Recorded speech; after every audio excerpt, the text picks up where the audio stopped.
Hello, everyone, and welcome to the 2023 Latinx Kidlit Book Festival.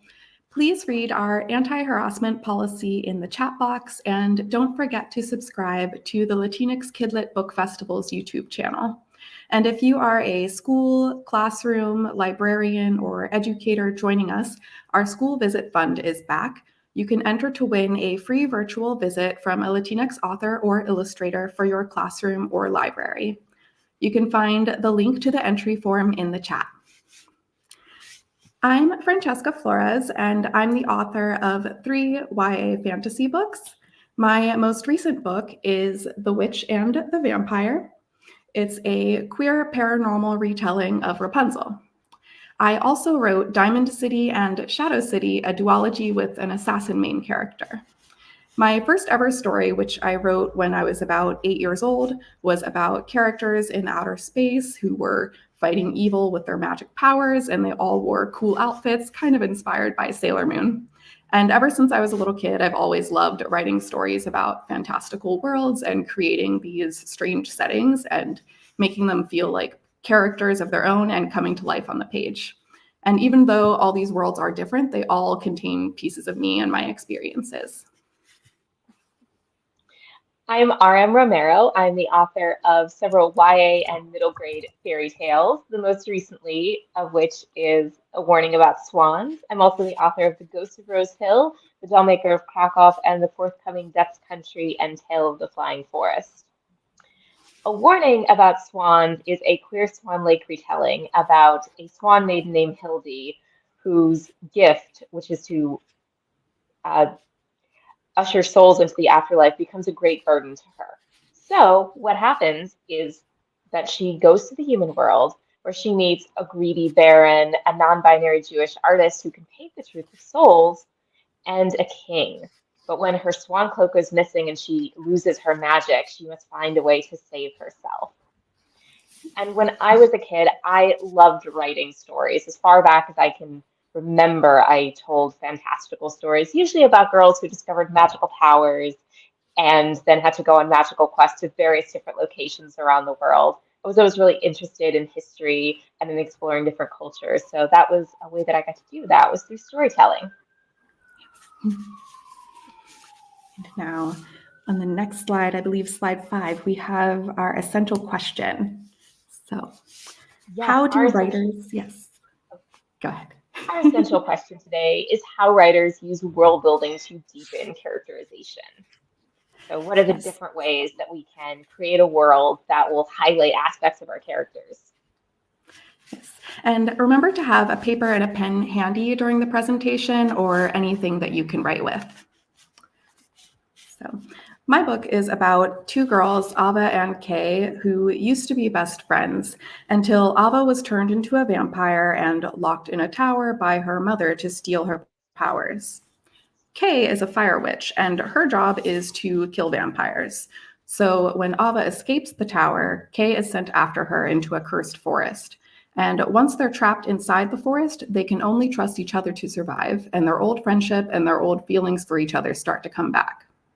My book has two main settings, the town and the cursed forest, and both have themes of freedom versus feeling confined, but this book is primarily about the characters, their friendship, and their romance. So I had to use the world building to strengthen those things instead of letting it overwhelm the reader. And the setting forces the characters to react in certain ways to save themselves and challenges them to grow. Okay, next slide.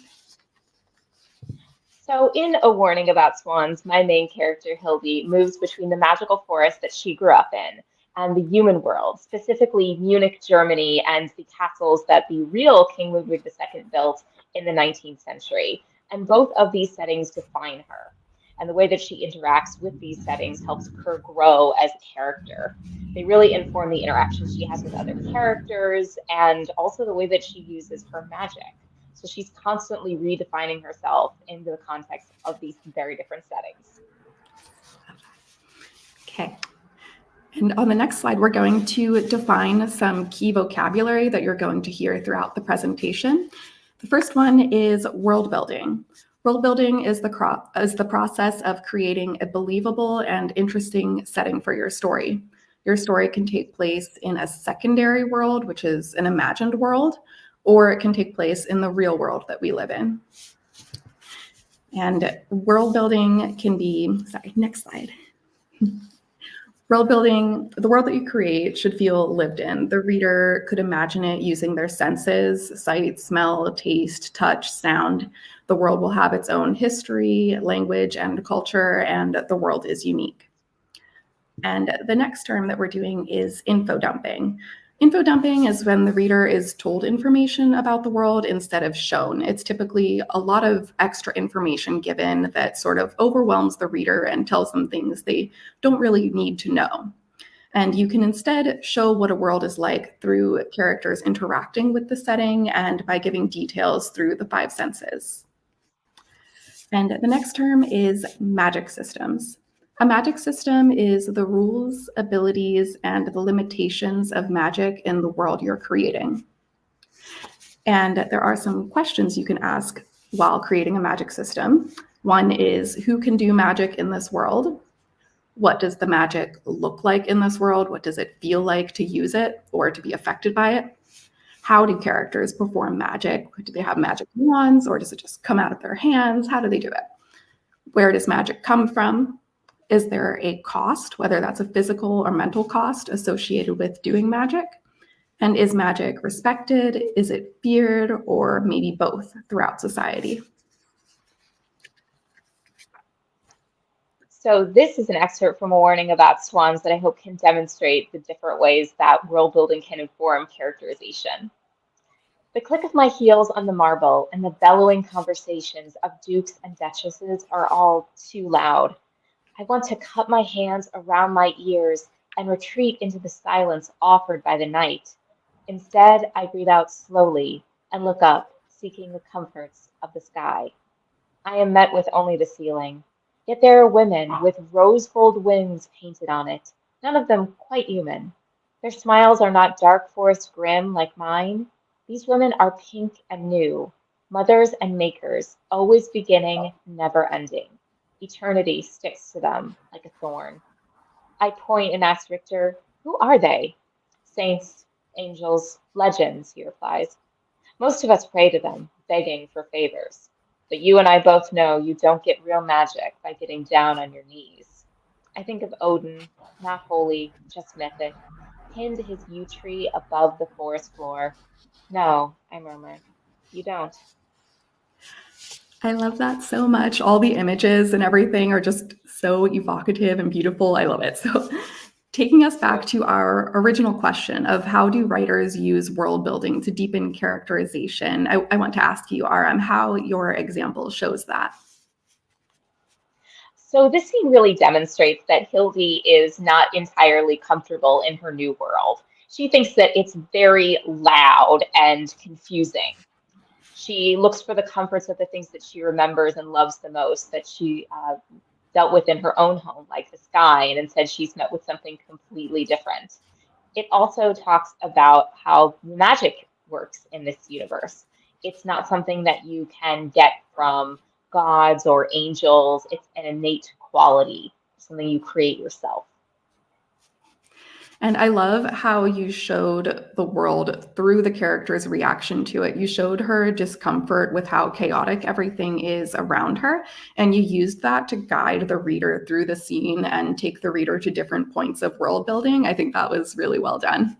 And so, thank you. You're welcome. And so I wanted to ask you what inspired you to write this setting and how you fueled your imagination while writing it. So I was inspired to write the setting by a real visit to King Ludwig II's Neuschwanstein Castle. If you have ever seen the Sleeping Beauty Castle at Disney World, that is what this castle, the Sleeping Beauty Castle, was modeled after this real one. And when I went there, I thought there has to be a story to this castle. Every single room is painted in a different way for a different fairy tale, a different story. So, of course, that ignited my imagination as a storyteller. And when I was writing it, I had to look back on pictures I'd taken. I also used things like, strangely enough, Google Street View to get a really good view of the different streets of Munich that I had been on and to see where my characters were walking even. So I find that there are many different ways to get inspiration and to even do research that are not quite conventional as, you know, opening up Wikipedia. Google Street View is very useful. It is. And I believe next we have our first practice activity for the presentation. Yes. So for this particular activity, we are going to brainstorm some specific details of a setting, and that can be real or imagined, that a character you create would notice when they walk around in it. So what does your character's home or neighborhood look like?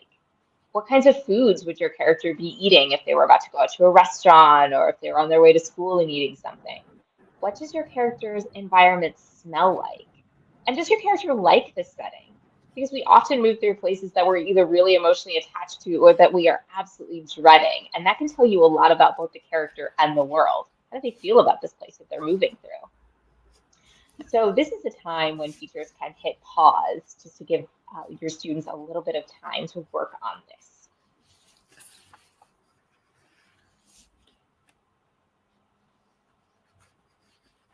Yes, and we will work on it also. Yes.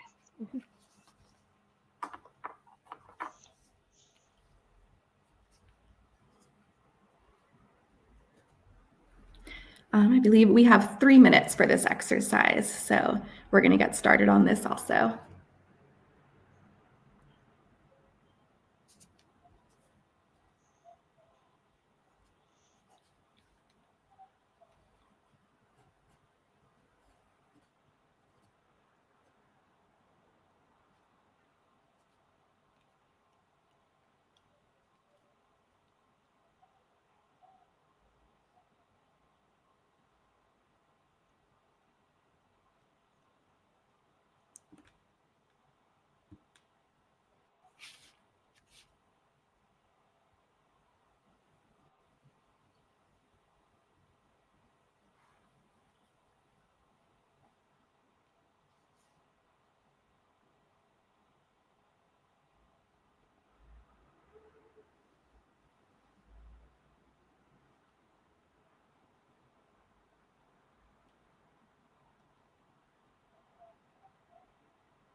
Okay, so the 3-minute time is up, and I'll just quickly share what I did for this exercise. I brainstormed some colorful houses by a beach, and I brainstormed an ice cream stall that the character often went to with their friends. And some of the smells around here are ice creams and hot dogs from different food vendors and salt water from the beach. And I imagine that the character likes this setting, but maybe they feel sad because the friends that they used to get ice cream with here have all moved away. And so I feel like this character would probably avoid the ice cream that they usually get all the time and walk away from the warm beach to go back inside because they're feeling sad. I love how you brought that memory into the setting, contrasting what this character is used to and then what they're dealing with right now. I brainstormed a scene after a storm where a character is walking around her town and there are deep puddles everywhere. There are different things floating in them. She can smell that lovely scent that happens after rain, but at the same time, she's seeing the destruction of the storm. So there's a contrast there between what she usually sees, beauty and color and sunshine, and then all of this destruction around her. I love that. Lots of good sensory images in that. Love it. Okay. So we are on to our next slide. Yes. And this is an excerpt from my book, The Witch and the Vampire. And this is a passage that illustrates how I tried to avoid info dumping and show the reader only what's necessary in the book. So, wood smoke and incense seep through the whole building. I enter my apartment at the end of the hall and step into a darkened front room. An unlit candle, nearly melted to the stub, sits on a small table near a sofa. It's so quiet, I hear my own breath and the brush of my jacket sleeve against the doorknob. I walk through the room silently, reverently, like I'm somewhere sacred, a temple or an ancient burial ground. With every step toward my room, the ghosts of laughter and stories come back to me, drifting out of the dark, quiet corners. I hurry into my room and shut the door behind me. At least in this space, my mother's ghost isn't as loud. So I just want to remind everyone about the essential question before we start to talk about this excerpt, which is how do writers use characterization to deepen, to use world building to deepen characterization? And this is a fantastic example of this. You get sensory details and how it smells like smoke and incense.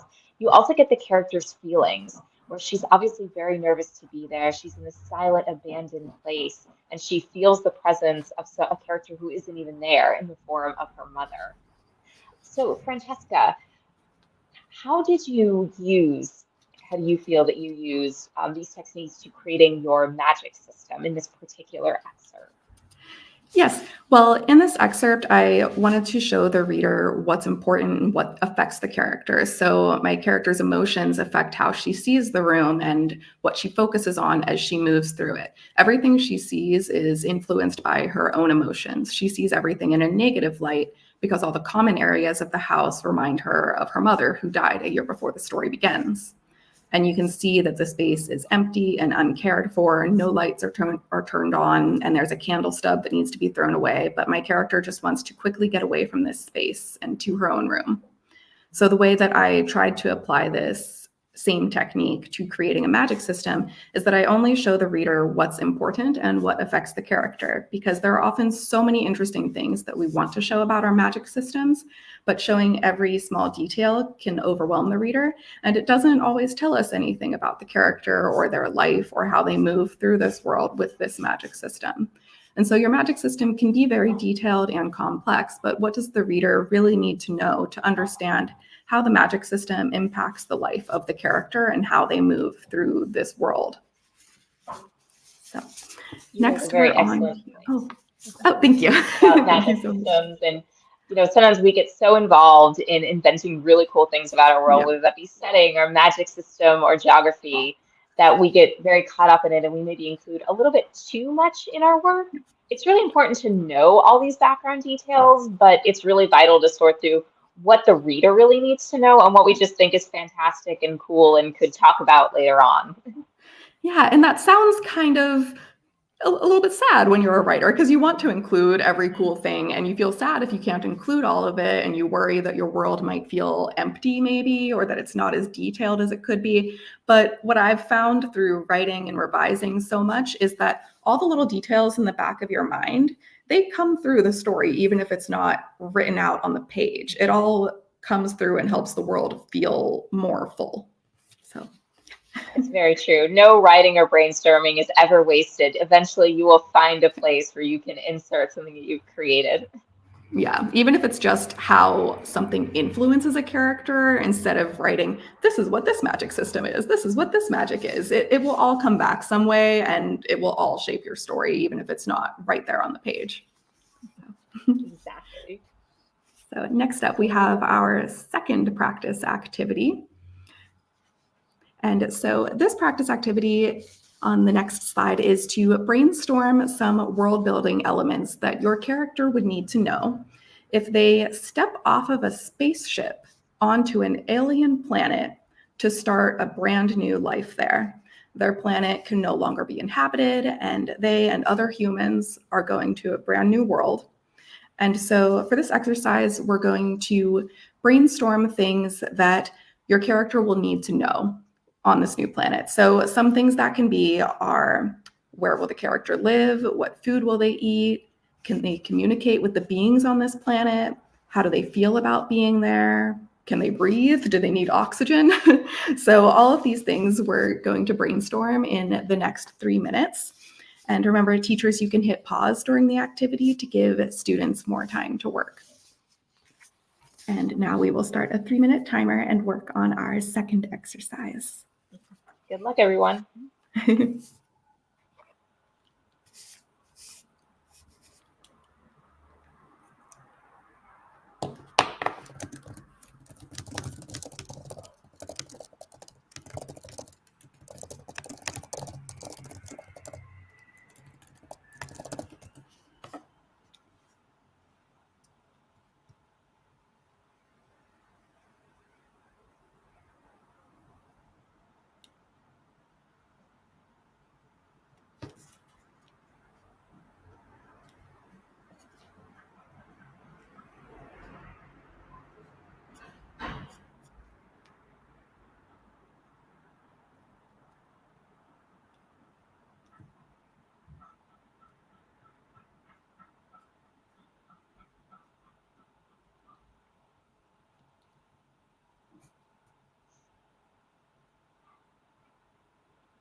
Okay, so the time for this exercise is up, and this exercise, as a reminder, was to brainstorm what your character would need to know if they step off a spaceship onto a brand new alien planet and they need to figure everything out.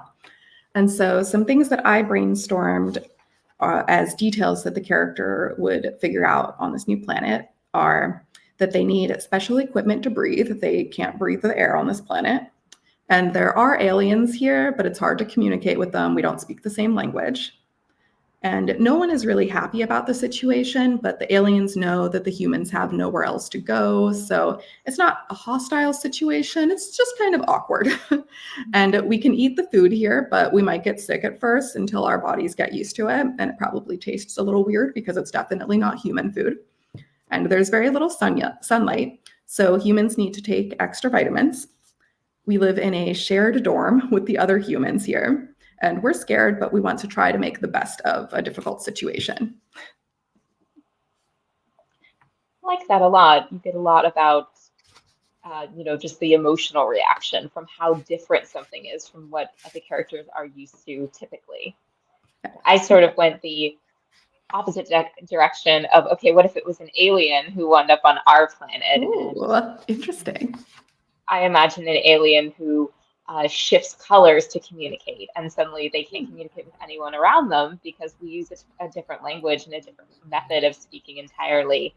And they came from a watery planet, so the smells here are absolutely overwhelming. You get oil and food and flowers, and they are overwhelmed, but they're also completely intrigued by all the colors and the different methods of speaking, and even the way the concrete feels underneath them. Yeah, I love that. I especially love the communicating with color shifting. That's so unique. And I like that you twisted it and had an alien come to our planet because that's also an alien planet to them. So I love that. Thank you. When you're doing world building, using the fish out of water trope is actually a really good way to impart details onto the reader without creating awkward conversations where two characters are discussing things they should already know from having lived in the world. I wouldn't start a conversation saying, well, as you know, Bob, our president, Joe Biden today, you want conversations and world building to feel natural. You want it to be information that the characters maybe don't know that they are absorbing. Yeah, for sure. And having the fish out of water technique helps you with that. It definitely kind of helps world building. If your character is completely new to a place, it can be a bit more challenging to write a story where the character has grown up here and they already know everything, especially if it's in first person and you're very much in the character's head. How do you show all of these details? But like you said, there are ways through conversations and just showing the things that are important to the character and that actually affect them in their daily life. Mm-hmm. So now to recap some of the lesson, we have a few main tips up here. So your setting can be inspired by any number of things, including travel, folklore, history, places you've lived, places you want to live. You can take bits and pieces from your own experiences or from your dreams and cobble them together into a brand new setting. Yes, and not every detail you develop about your world will be relevant to your story. You can focus on only showing what's interesting and necessary, and while that may feel limiting, it helps your story become stronger because you really focus on the things that are important to the character and shape their story as it progresses. Another thing about world building is that a character's motives, rules, morals, and even their physical appearance can be influenced by their setting. Like we were just talking about with the prompt about coming to a brand new planet. How a character physically appears is going to really inform their setting. It also informs things like their morals. What do they believe is the right thing to do? What do they believe is the wrong thing to do? We look at our own culture. You can draw from that.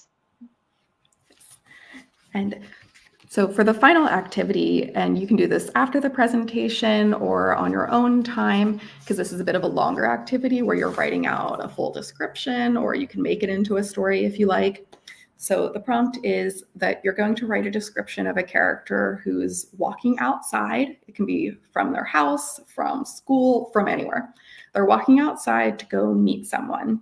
And you're going to describe everything that's relevant for the reader to know along the way as they step outside and walk to meet this person. And some things that you'll have to think about and choose are, is the world real or is it imaginary, a second world? Has the character been here before or is it a completely new place? The things they see are going to be different based on this. If they've been here before, they'll probably notice more small details, things that stick out to them. If they've never been here before, they're probably going to notice the big picture things. Is it a beach? Is it a desert? They're probably just going to focus on those things. And who are they meeting? Is it a friend, an acquaintance, an enemy? Are they excited, nervous, sad, scared, angry to meet this person?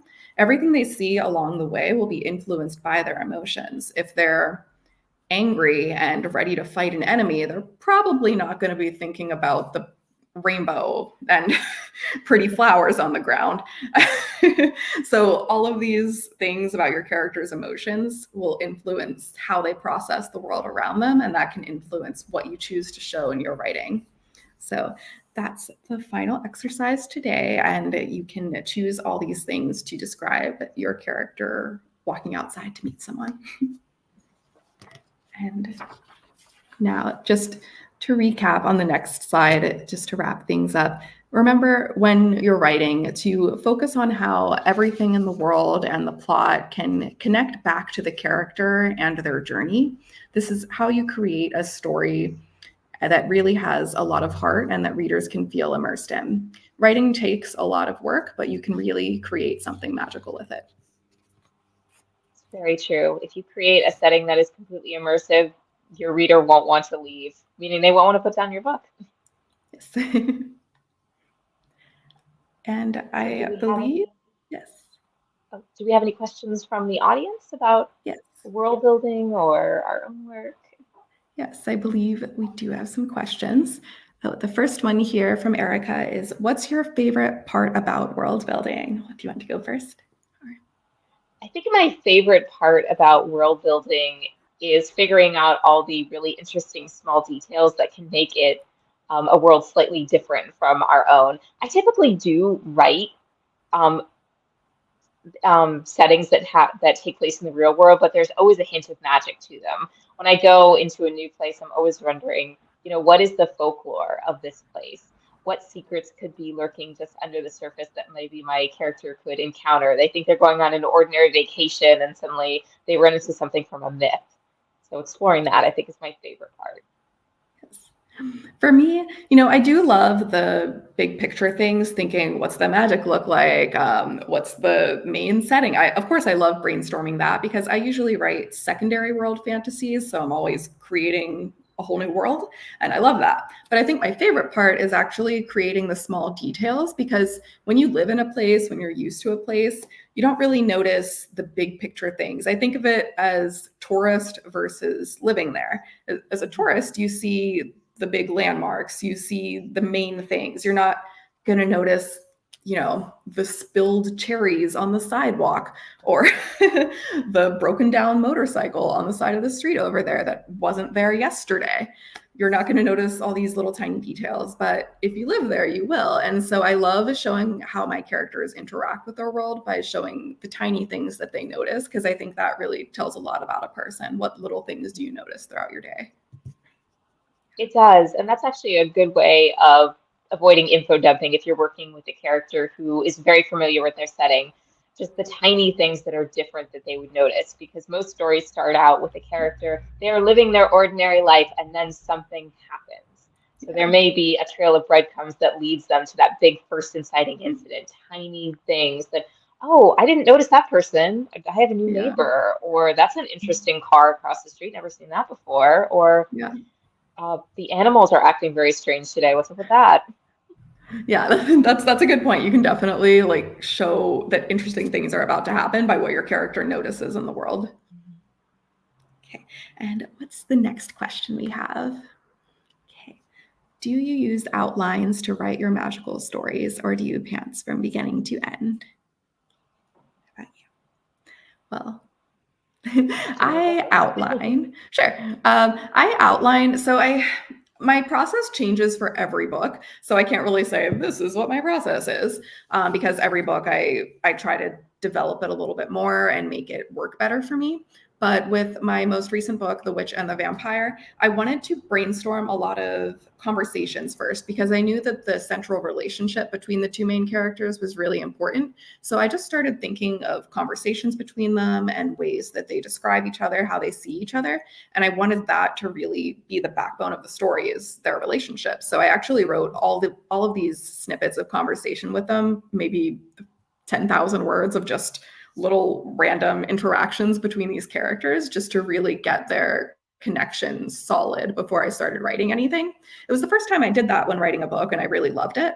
And then after that, I had a bit of an idea of what the plot and the outline and everything would be, but I hadn't actually written it yet. So after doing that brainstorming and getting the characters solid in my mind, then I wrote a full outline. And of course, when you're revising, it ends up changing a lot. Lots of things change. But overall, the structure pretty much stayed the same since the beginning, just lots of, little changes in between. So yeah, I definitely outline, but I like having sort of a free brainstorming stage before I do that. I find that really to be really interesting that you wrote down all those conversations to build the dynamic behind the scenes of what these characters were going to be, how they were going to be interacting, what their relationship would be. It really goes to show you that even if all of those snippets didn't wind up in the book, they were still vitally important. So brainstorming is absolutely key. It really does flesh out your characters in your world. Yeah. I call myself a plantser, which is both a pantser and a plotter, where I typically start out with, I have my characters, I have the beginning, and I know how the story ends, but it's a bit of a journey to get there. Sometimes my characters will take me down very unexpected paths, and I learn things about them as I go along that I was not aware of when I started the story. I usually do my outline after I have a draft, and I break the story down chapter by chapter. That helps me see if there are any big plot holes, if anything is feeling underdeveloped, but I do have to just sort of go with the flow for the first draft. I tried writing outlines, but then I found that I got kind of bored because I already knew everything about the story. So it's like, why am I telling myself this story yet again? That's funny. Oh no, I spoiled the ending for myself. Exactly. I felt like I had spoiled myself. So that's funny. I think one thing to always remember when you're doing your first draft is you're telling the story. You are telling the story to yourself. So it's okay if the writing's the best, if there are big plot holes, if a character you thought was going to be the main character kind of drops by the wayside and disappears halfway through the story. Revising is what is going to fix all those problems. So it's okay if your first draft is bad. Yes, very much so. Drafting is just getting the story onto the page, because you don't know what the story is going to be until it's actually on the page. No matter how much we plan, even the most detailed outline ever. I know some people with 20,000 word outlines, and I've come not quite that far, but I've come close. But no matter how much outlining you do, it's never going to be the book until it's on the page. Is there any fantasy world you've created that you would visit or maybe not visit? What about you, RM? So I think I would visit all of the fantasy worlds I've created. I wrote about Enchanted Prague. I've written about Enchanted Munich. I will say that I would not visit Krakow during World War II, which is where my debut novel, The Dollmaker of Krakow, takes place. But I would visit a different, my magical Poland in a different era that involved less terrible warfare. How about you, Francesca? Well, I love how magical all of your settings sound. My worlds, they're always secondary worlds. I usually never write in our world. So a lot of them, they're pretty dangerous. I think I would need some some invincibility powers for a few hours to go there. One has witches running around burning everything and vampires trying to suck your blood, and the other one is a city with assassins, and I would need some kind of magical powers to defend myself there. but it would be cool to visit. A brief tourist stop and then return home where there's a little less bloodshed in your everyday life. You know, in my debut, the main character is an assassin. If I had her as my tour guide, I'd be fine. So we'll arrange that. There you go. Yet another example of how characters and world building interact. You know, would you be able to, if you were a particular character, would you be able to survive in this setting? Or if you were dumped in it, would you just be at a complete loss? I feel like I could probably be okay in all of my settings. You know, the worst things in there are a couple of diabolical river spirits and some men who have some ugly designs for our heroines, but that exists in the real world too. So, and could your main character be a tour guide there? I think that's a good question to ask when writing. Do they know it well enough? Would they even want to be? Are they a people person or not? Yeah. Okay. Do we have any more questions? Okay. Do you ever struggle with believability, especially in a high fantasy loaded with magic moment? How do you approach writing such a scene? Well, it is always difficulty because, you know, writing high fantasy with really intense magic, you know, my character in my most recent book has fire magic. She can shoot fire out of her hands. And we're writing about something that is impossible. And so making it seem plausible is kind of, you know, it's possible, but making it seem like it's a completely real, 100% true thing, I think is an impossible task because we're writing about something impossible. And so I try not to put too much pressure on myself to make it perfectly 100% realistic. I'm not going to describe the physics of the magic because it's magic. I like having some fun and mystery to it. And so sometimes I do feel the pressure of like, well, it needs to be more realistic, but it doesn't have to be always. You know, it's magic. And I think the important thing is, how does it intertwine with the world? How does it interplay with your character and the plot, the setting, the history of this world? Because, you know, just like in real life, the way everyone moves through life, the jobs we have, the interactions we have, magic is a part of that in these worlds. And so all of it works together. Magic isn't just a separate thing on its own. So thinking about how those things play together, I think, is what gives it the dose of believability. But in my personal opinion, I don't think it needs to be 100% realistic thing because it's not realistic. And that's the fun of fantasy. I agree with Francesca. In my most recent book, you know, my main character spends half of her life as a swan and the other half is a human girl. And obviously that's not an experience I've had, but I've had the experience of having to, you know, I travel a lot. So moving from place to place, having to get used to brand new environments. And I've had, you know, the experience as a teenager of being between things, between childhood and adulthood, between feeling like you have absolutely no control over your life and feeling like, oh my gosh, now suddenly I have to make all the decisions. So that emotional believability, I feel, is more important than could this actually physically be possible? And are the rules of your magic internally consistent? If someone has fire magic, is that the only kind of magic they can do, or can they do other types, or will there be consequences if they do other types? As long as your magic has rules, I think it seems believable, even if it's not physically possible. Yeah, for sure. Okay. Do we have any more questions? Since we Jean is asking, I would love to hear about why Mr. Romero writes novels in verse, so unusual for fantasy. My first novel in verse, The Ghost of Rose Hill, it started out in prose, in a more typical format. And then I found that it just wasn't working. I wasn't connecting to the characters. So I started to think about my main character, who is a musician. She loves to play violin. And I thought, well, poetry is a lot like music. And the best lyrics in songs I found read like poetry. So I decided to write it more like that. And that's how I got started writing fantasy in verse. And with the Warning About Swans, it was similar, where I thought, well, I could do this in prose, but I think it'd be interesting to do it in verse because you have a character who is constantly in motion and constantly in flight. So I wanted the language to reflect that. Well, your writing is beautiful, so I think it worked out.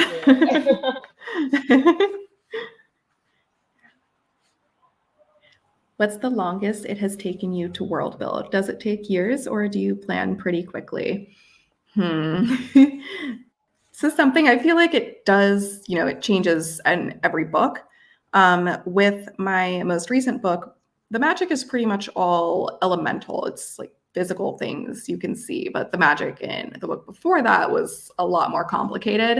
It was something I'd never done before. And so I think that one definitely took longer. I think if you're doing something that's more tangible magic, like fire magic, I think it's a little bit easier craft wise to come up with the rules for it and everything. But if you're doing something complicated like telepathy or like blood magic or what else could there be, like teleportation, I think there's a lot more that could go into it. And how long it took me, well, my previous book, Diamond City, I revised for a year before trying to sell it to publishers. And so that took a while. And there was a lot of, obviously, most of that was plot and character edits, but world building also changed a little bit every time. And not just the magic system, but, just the world itself, everything. Every single draft of the book, it changed a little bit more until I got to the final stages before we got to the smaller edits in publishing. So it can take a long time. I think it really does, like Francesca was saying, depend on the book. For The Ghost of Rose Hill and A Warning About Swans, I didn't really feel like I did a ton of background world building before I jumped in. Obviously, I did have to revise a lot and smooth out any holes and inconsistencies in the work. I am working on a middle grade novel that takes place after a climate change disaster, and that has involved a lot of world building because I've had to look a lot. I've had to do a lot of scientific research, and I'm not a STEM person.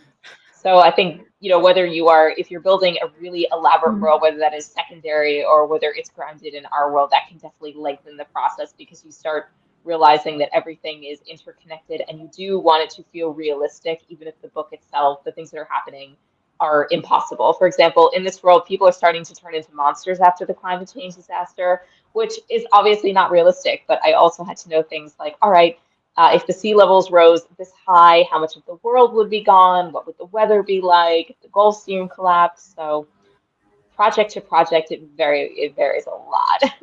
I have dreams about writing books with a lot of scientific magic.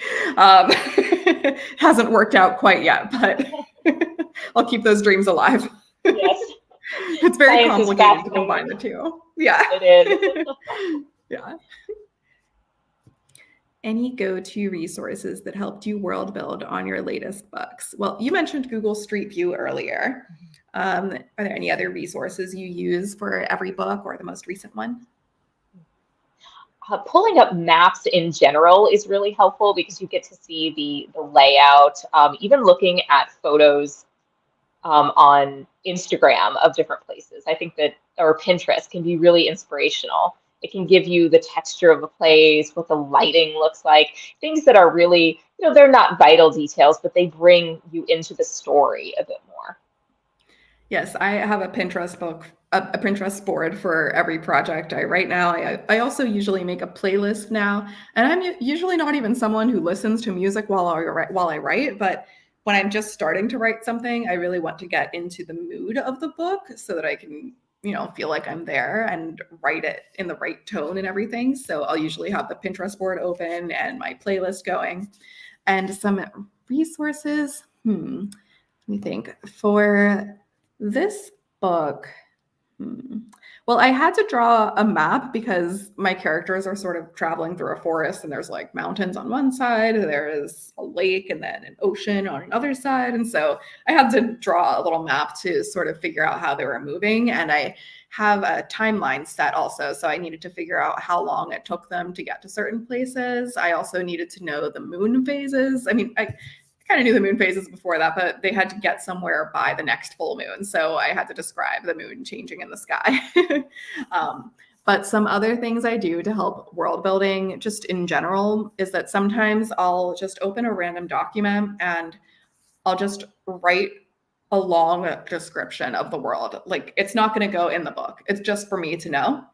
And that could just be a description, or it could be the character moving through the world. And it's nice to just have that, even if it doesn't go into the book, because it's not just me saying, oh, there are 8 districts in this city, and this city relies on, I don't know, lumber exports from the next kingdom or something.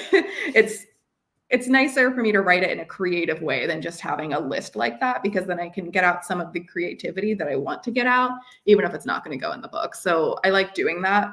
It just helps me envision everything. It is very helpful to have kind of a collection of all the different pieces of your world. Yes. Question, do you keep a list of the rules of your magic? I do at the beginning. And then as time goes on, as revisions get more and more complicated, everything, it's hard to keep your notes organized. The deeper and deeper you go into rounds of revisions, and everything kind of goes everywhere. You can't remember if you covered this, if you explained this. So the notes start out small, and then they get bigger and bigger and bigger. I am actually pretty terrible about consistency in my magic systems, because in most of my stories, the magic comes directly from the character's emotions. So how big or how small it is depends on what they're feeling. Yeah. So I have to go back and do a lot of revisions. Maybe I should start keeping a list of rules of magic and just kind of put it on a bulletin board to remind myself. I like that idea, actually. Keeping it outside of my actual document would help. If I had a little Post-it note so that I can't write anything else, it just has to fit on that Post-it note, maybe that would help me too.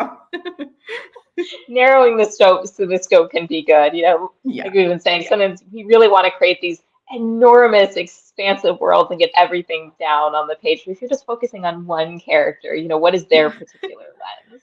Yeah. Okay. Yeah, one more question. Are your next projects also fantasy? What are you working on next? Well, I'm working on 2 projects. One is an adult book, and the other one is a middle grade, so for middle schoolers. And the adult one, well, actually, I said I usually write second world fantasies, and that was true up until these 2 books. Both of these books start out in this world. The adult one stays in this world, and then the middle grade one is a portal fantasy. So they find a portal into a new world. And so the adult one has a lot of, so I've done like performing, like circus, ballet performing in my life. And so I'm having sort of a horror thriller ghost magic kind of thing happening in an underground burlesque theater in San Francisco, where I'm from. And so that's a lot of fun to write. I love spooky stuff, and right now is the perfect season for me to be working on it. So yeah, lots of little ghosties in that book, and it's really fun to write the whole theater life and the struggling artist life. And then my other book is a middle grade portal fantasy. This girl is trying to find her sister who went to another world. She goes there. Long story short, there's dragons, there's elves, there's all kinds of stuff. There's mermaids, there's giants. Really fun world. But this one lady who takes care of the human kids who end up there turns them into little trinkets, like a barrette or a bracelet, a stuffed animal, and she can use the human kids' imagination for her own magic. So the character is, dealing with that. Those both sound incredible. Thank you. I would happily read both of those. I have a middle grade portal fantasy coming out next year myself, so I feel like our heroines could hang out. It's a sort of Jewish Narnia about a tween girl who goes to a magical flying forest to find her missing twin brother and collect the 3 pieces of his broken heart along the way. Aww. And in the flying forest, she encounters cat snakes and dragons and a witch in a candy house who just happens to be a boy. There's some similarities in our books here. I know. I was like, really. Yeah. They could be paired next to each other on a shelf thematically. Yeah, they could. And then I have another YA fantasy in verse that's coming out next May called Death's Country. It's a polyamorous queer Orpheus and Eurydice retelling that takes place in Miami. about two teens who descend into the underworld to find their girlfriend's soul and bring it back and reunite it with her body. And they encounter uh, rivers of scorpions and a city of the dead that's surrounded by the bones of a crocodile. And they meet various historical figures there. So that was a lot of fun to write, and that was very much inspired by where I live in Miami. Yeah, that sounds so fun. Wow. And I love that it's like starting in Miami. I feel like that's not really a setting I see intertwined with, like Greek myth retellings. So it's really interesting. It's definitely, it's a character in and of itself, Miami, I would say. Well, thank you everyone for the questions. It was nice that we had enough time to answer audience questions. I liked talking a bit more after the presentation. And for more craft resources like the ones we talked about, you can check out the rest of the craft panels at this year's festival, and also our mini craft lessons on the educator page of the festival website. So thank you so much to everyone for watching. This was a lot of fun. I really loved doing this. Yes, thank you so much for watching and for all your insightful questions. We hope you got a lot out of this presentation and that the various activities got your creativity rolling. Yes. Well, thank you so much. And I hope you all have a wonderful day wherever you are. Yes, have a great day and have an excellent weekend. Thank you.